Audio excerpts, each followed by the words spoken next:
As a gardener, the springtime is the most exciting time of the year. Last year I moved to Texas and I got to know lots of plants that I never experienced before.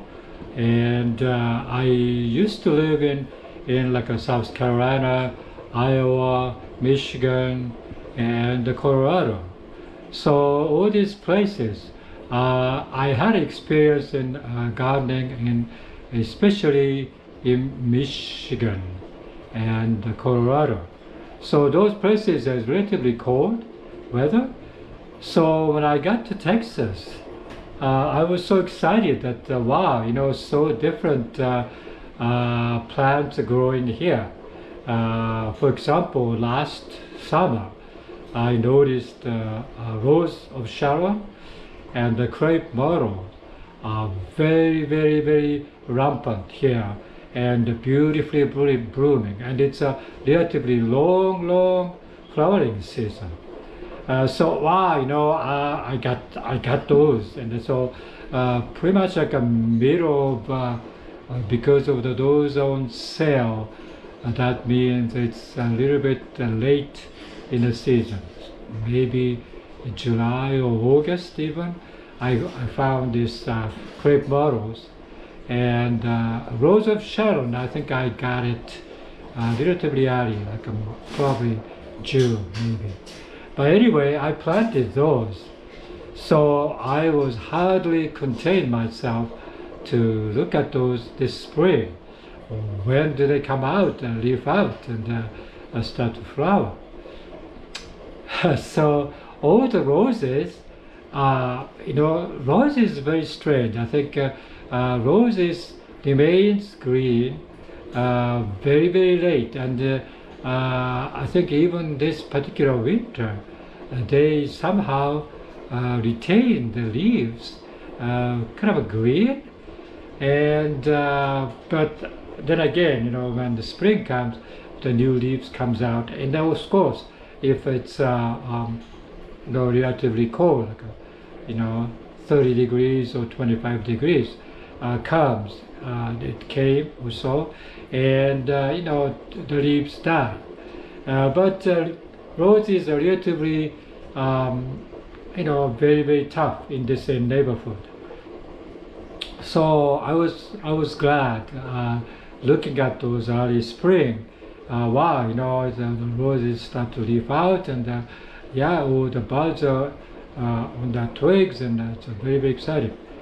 And looking at this Rose of Sharon and Crape Myrtle, there's no signs of life. So I started to worry. Why? Maybe the last summer it was so dry and hot. The summertime temperature is about 110 degrees for a long time, and so many plants suffer. 110 is very hot. 90 degrees even. It's for plants it's very difficult to thrive. So 90 degrees and 100 degrees, 110 degrees, very common, and I have to water them all the time. So wow, my Crape Myrtles may have died, and succumbed to the weather last summer.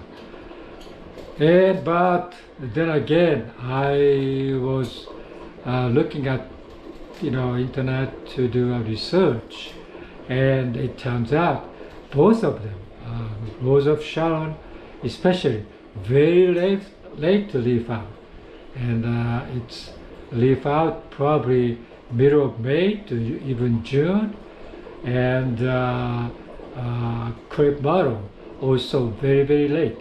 And looking at, this is like a end of April, and looking at the neighborhood Crape Myrtles, some of them are leafed out, some big variety are kind of leafing out. But the small one I see still very dormant, nothing, no leafing I can see.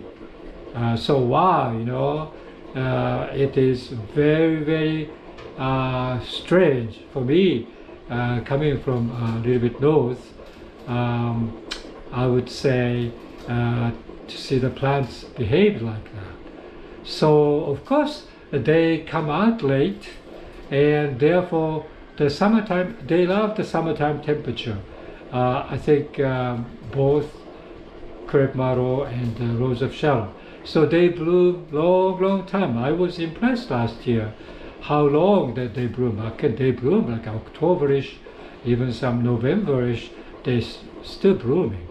So yeah, that's what it is. That every time I move, I have to learn from zero, from day one. I have to do a research, even though I do, do a research very much. Still, I'm novice. Therefore, I was trying to do plants that I never planted before, or the plants I really loved. And after all these years, I like to plant those. And then last year, I did just several of those. But it's all succumb to the heat. They don't even survive. So yeah, that's gardening in Texas.